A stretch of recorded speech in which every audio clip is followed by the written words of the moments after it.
जबरदस्त विरोध के बाद संचार साथी ऐप पर सरकार का यूटर्न। फोन में संचार साथी ऐप इंस्टॉल करने का आदेश वापस लिया। उद्धव गुट की सांसद प्रियंका चतुर्वेदी ने सरकार के फैसले का स्वागत किया। कहा, यह एक निगरानी तंत्र था जिसे गलत तरीके से लागू किया जा रहा था। हम इसका पर्दाफाश कराने में सफल रहे। कांग्रेस सांसद इमरान मसूद बोले, अच्छा है सरकार को सद्बुद्धि आ गई। इस तरह के फैसले ना हो जो सीधे सीधे जनता को प्रभावित करें। सपा सांसद अवधेश प्रसाद बोले, संचार साथी ऐप का निर्णय गलत था। यह हमारे मौलिक अधिकारों पर कुठाराघात था। सरकार के आदेश वापस लेने से पहले संचार मंत्री ज्योतिरादित्य सिंधिया की सफाई। लोकसभा में बोले, इससे जासूसी संभव नहीं और ना होगी। कांग्रेस नेता रणदीप सुरजेवाला बोले, संचार साथी के जरिए पूरे देश को जासूसी तंत्र में बदला जा रहा है। अगर ऐप हैक हुआ तो सबका डेटा लीक हो जाएगा। संसद परिसर में आज भी विपक्षी सांसदों का प्रोटेस्ट। नए श्रम कानूनों के खिलाफ प्रदर्शन में सोनिया गांधी और खरगे भी शामिल रहे। बढ़ते प्रदूषण को लेकर भी संसद परिसर में प्रोटेस्ट। विपक्षी सांसद गैस मास्क पहनकर पहुंचे। प्रियंका गांधी ने प्रदूषण पर सदन में चर्चा की मांग की। बीजेपी सांसद दिनेश शर्मा बोले, विपक्ष अशांत और भटका हुआ। एसआईआर पर बहस की तारीख तय हुई तो अब नए मुद्दे पर प्रदर्शन शुरू कर दिया। केंद्रीय मंत्री गिरिराज सिंह का विपक्ष पर अटैक। कहा, विपक्ष को चर्चा कम हंगामा ज्यादा करना था। सरकार तो शुरू से चर्चा के लिए तैयार थी। सपा सांसद रामगोपाल यादव का सरकार पर बड़ा अटैक। कहा, एसआईआर सत्ता में बने रहने का तिगड़म नेपाल बांग्लादेश में क्या हुआ है, इसे याद रखना चाहिए। रक्षा मंत्री राजनाथ सिंह का बड़ा दावा। बोले, सरकारी पैसों से बाबरी मस्जिद बनवाना चाहते थे पंडित नेहरू। सरदार पटेल ने उन्हें रोका। राजनाथ सिंह के बयान पर कांग्रेस हमलावर। प्रियंका गांधी बोली, ये सब ध्यान भटकाने के लिए, ऐसा इसलिए बोलते हैं ताकि हम जनता के मुद्दों को ना उठा पाएं। कांग्रेस नेता प्रमोद तिवारी बोले, बीजेपी जानबूझकर इस तरह के झूठ बोलती है। नेहरू और पटेल में बहुत सामंजस्य था। कांग्रेस सांसद इमरान प्रतापगढ़ी बोले, ऐसे आरोप टिप्पणी के लायक नहीं। जिसका कोई ओर छोर नहीं, उस पर आरोप कैसे। राजनाथ के बयान पर उद्धव गुट की सांसद प्रियंका चतुर्वेदी बोली, इतिहास नहीं पढ़ेंगे तो आने वाली पीढ़ियां माफ नहीं करेंगी। हमें गड़े मुर्दे नहीं उखाड़ने चाहिए। सपा सांसद अफजाल अंसारी बोले, राजनाथ सिंह का बयान जनता के मुद्दे से ध्यान हटाने की कोशिश। ये जनता के सरोकार का सवाल नहीं। तेलंगाना के सीएम रेवंत रेड्डी का हिंदू देवी देवताओं पर विवादित बयान। कहा, 3 करोड़ देवता क्यों, कुंवारे और शादीशुदा लोगों के अलग अलग भगवान क्यों। रेवंत रेड्डी के बयान पर बीजेपी हमलावर सुधांशु त्रिवेदी बोले, हिंदू देवी देवताओं का अपमान कांग्रेस की आदत, इनकी सोच सनातन विरोधी। तेलंगाना बीजेपी अध्यक्ष बोले, एआईएमआईएम से दोस्ती के चलते ऐसा बयान दिया। रेवंत रेड्डी धर्म बदलकर मुसलमान बन सकते हैं। रेवंत रेड्डी के बयान पर जबरदस्त बवाल। तेलंगाना में हिंदू संगठनों का प्रोटेस्ट। हैदराबाद में रेवंत के खिलाफ सड़कों पर उतरी बीजेपी। पश्चिम बंगाल के 32,000 प्राथमिक शिक्षकों को बहुत बड़ी राहत। कलकत्ता हाईकोर्ट ने नियुक्ति रद्द करने का सिंगल बेंच का फैसला पलटा। पश्चिम बंगाल की मुख्यमंत्री ममता बनर्जी ने हाईकोर्ट के फैसले का स्वागत किया। कहा, मुझे खुशी है कि हमारे भाई बहनों को उनकी नौकरी वापस मिल गई। पश्चिम बंगाल के बीजेपी सांसदों से मिले प्रधानमंत्री मोदी। कहा, कड़ी मेहनत से बंगाल में जीत सुनिश्चित करें। मौजूदा सत्ता के खिलाफ लड़ाई को जारी रखना होगा। बंगाल बीजेपी के सांसदों से प्रधानमंत्री बोले, एसआईआर वोटर लिस्ट के शुद्धिकरण की प्रक्रिया सोशल मीडिया के जरिए केंद्र सरकार के कामों को जनता तक पहुंचाने का निर्देश। दिल्ली में पीएम मोदी से रेवंत रेड्डी की मुलाकात। राज्य के विकास से जुड़े कई मुद्दों पर चर्चा। तेलंगाना राइजिंग ग्लोबल समिट का न्योता दिया। राहुल गांधी और प्रियंका गांधी से भी रेवंत रेड्डी की मुलाकात। हैदराबाद में होने वाली तेलंगाना राइजिंग ग्लोबल समिट में शामिल होने का न्योता दिया। हेमंत सोरेन के दिल्ली दौरे से झारखंड में बड़े उलटफेर का अंदेशा। सूत्रों के मुताबिक दिल्ली में बीजेपी नेताओं से हेमंत सोरेन की मुलाकात। जेएमएम ने खारिज की एनडीए में जाने की अटकलें। महुआ मांझी बोली, पार्टी के अंदर अभी ऐसी कोई चर्चा नहीं। कठिन हालात में भी हेमंत सोरेन एनडीए में नहीं गए। बढ़ते प्रदूषण पर केंद्रीय पर्यावरण मंत्री भूपेंद्र यादव की समीक्षा बैठक। बोले, दिल्ली सरकार से अगले साल के लिए एक विस्तृत योजना तैयार करने को कहा। पर्यावरण मंत्री बोले, सड़कों पर गड्ढे धूल का सबसे बड़ा कारण। हमने दिल्ली में 61 ट्रैफिक हॉटस्पॉट की पहचान की। पराली पर भी योजना तैयार करेंगे। दिल्ली एमसीडी उपचुनाव में बीजेपी को 2 सीटों का नुकसान। 12 में से 7 सीटों पर भगवा लहराया। आप ने 3 सीटें जीती। कांग्रेस और एआईएफबी के खाते में 1-1 सीट। दिल्ली बीजेपी अध्यक्ष वीरेंद्र सचदेवा बोले, 7 सीटों पर बीजेपी की जीत दिल्ली की जनता की जीत है। जो 2 सीट हम हारे उस पर समीक्षा करेंगे। एमसीडी उपचुनाव के नतीजों के बाद आम आदमी पार्टी का बीजेपी पर बड़ा आरोप। कहा, उपचुनावों में सरेआम चोरी कर रही है भाजपा। विधानसभा सत्र के तीसरे दिन राज्यपाल आरिफ मोहम्मद खान का अभिभाषण। राज्यपाल ने नीतीश सरकार की उपलब्धियां गिनाने के साथ भविष्य का रोडमैप रखा। राज्यपाल बोले, बिहार में 20 साल का विकास महज शुरुआत। अगले 5 साल में क्रांति आएगी। बिहार न्याय के साथ विकास के पथ पर आगे बढ़ रहा। राज्यपाल के अभिभाषण के दौरान तेजस्वी यादव के ना होने पर विपक्ष ने उठाई सवाल।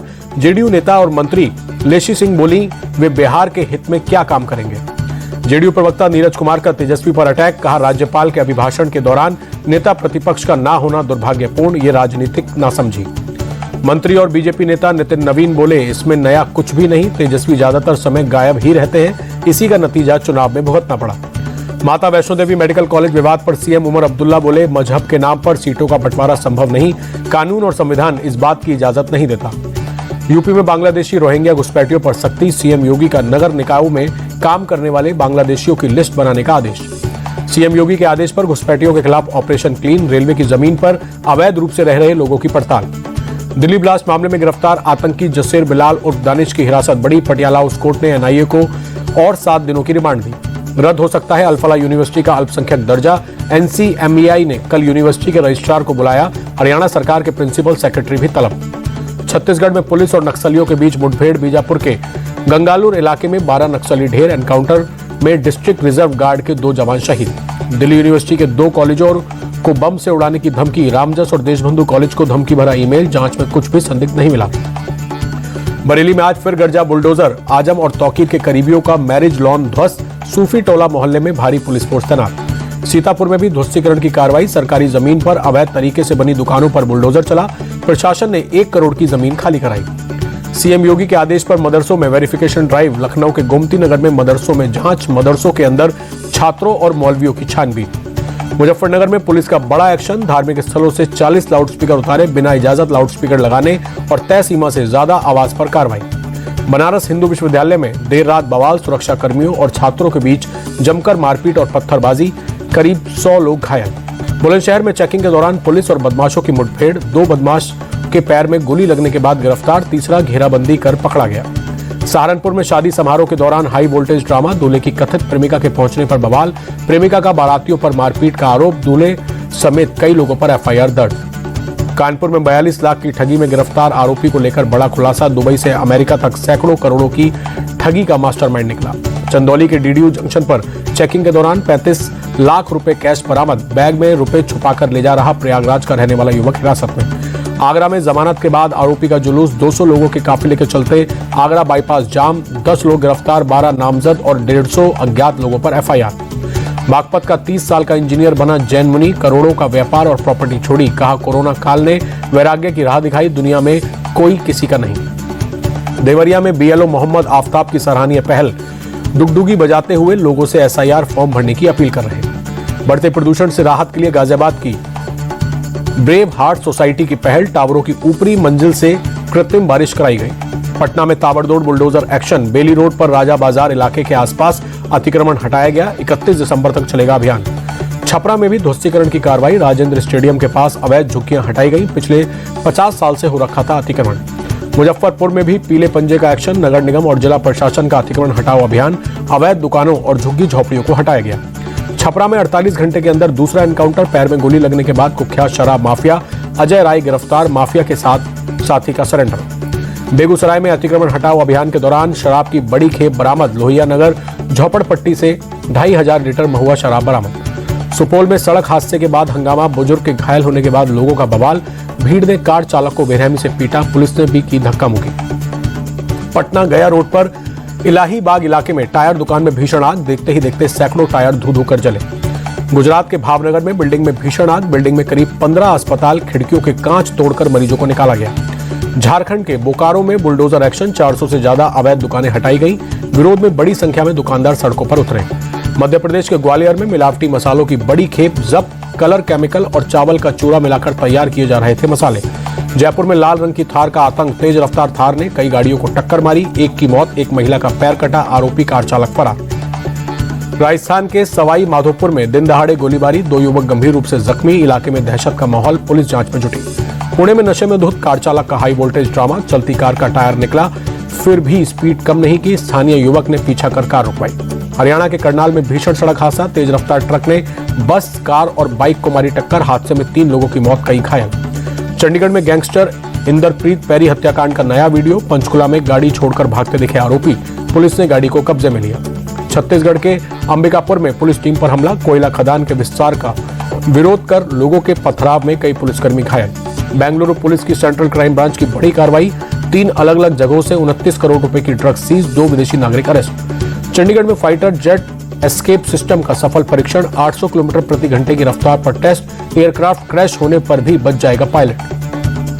कल से 2 दिन के भारत दौरे पर रूसी राष्ट्रपति पुतिन पीएम मोदी से करेंगे मुलाकात। 23वीं एनुअल कॉन्फ्रेंस में डिफेंस, ऑयल और ट्रेड डील पर चर्चा।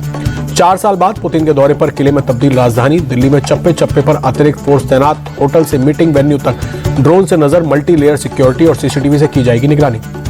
भारत के साथ सिविल न्यूक्लियर मिशन को रूसी संसद से मिली मंजूरी, बैठक के बाद राष्ट्रपति पुतिन डील पर करेंगे हस्ताक्षर। भारत दौरे से पहले यूरोप पर भड़के राष्ट्रपति पुतिन, यूक्रेन युद्ध खत्म कराने के नाम पर ड्रामा करने का आरोप लगाया। रांची वनडे के बाद रायपुर में लगाया विराट कोहली ने शतक। विराट ने वनडे में 12वीं बार लगाया बैक टू बैक शतक। 93 गेंद पर 102 रन बनाकर विराट आउट। रायपुर में 102 रन की पारी के दौरान विराट ने लगाए 2 छक्के और 7 चौके। लुंगी एनगिडी ने लिया विकेट। ऋतुराज गायकवाड़ के साथ तीसरे विकेट के लिए हुई 195 रन की साझेदारी। इंटरनेशनल वनडे क्रिकेट में विराट ने नंबर 3 पोजीशन पर बनाया रिकॉर्ड। नंबर 3 की पोजीशन पर विराट ने लगाए 46 शतक। ओपनिंग में सचिन तेंदुलकर के नाम वनडे में 45 शतक। विराट कोहली के शतक पर पत्नी अनुष्का शर्मा ने लुटाया प्यार, सोशल मीडिया पर शेयर की दिल की इमोजी। विराट के भाई विकास कोहली ने शेयर की खास पोस्ट। ऋतुराज गायकवाड़ ने जड़ा पहला वनडे शतक। रायपुर से खेली 83 गेंद पर 105 रन की पारी। मार्को जेनसेन ने लिया ऋतुराज का विकेट। पारी के दौरान गायकवाड़ ने लगाए 2 छक्के। गिरावट के साथ बंद हुआ शेयर बाजार, सेंसेक्स 31 अंक गिरकर 85,106 पर बंद। निफ्टी में भी 46 अंक की गिरावट। डॉलर के मुकाबले ऑल टाइम लो पर रुपया 1 अमेरिकी डॉलर की कीमत 90 रुपए 21 पैसे। 24 कैरेट सोने के दाम में 957 रुपए की तेजी। 10 ग्राम सोने के भाव 1,28,550 रुपए। ऑल टाइम हाई पर पहुंचे चांदी के दाम। 3 दिसंबर को 3,504 रुपए की बढ़ोतरी। 1 किलो चांदी का भाव 1,78,684 रुपए। मारुति सुजुकी की पहली इलेक्ट्रिक कार भारत में लॉन्च हुई। सुजुकी ई विटारा की कीमत 18 से 25 लाख रुपए के बीच संभव। 344 किलोमीटर की रेंज के साथ आएगी कार।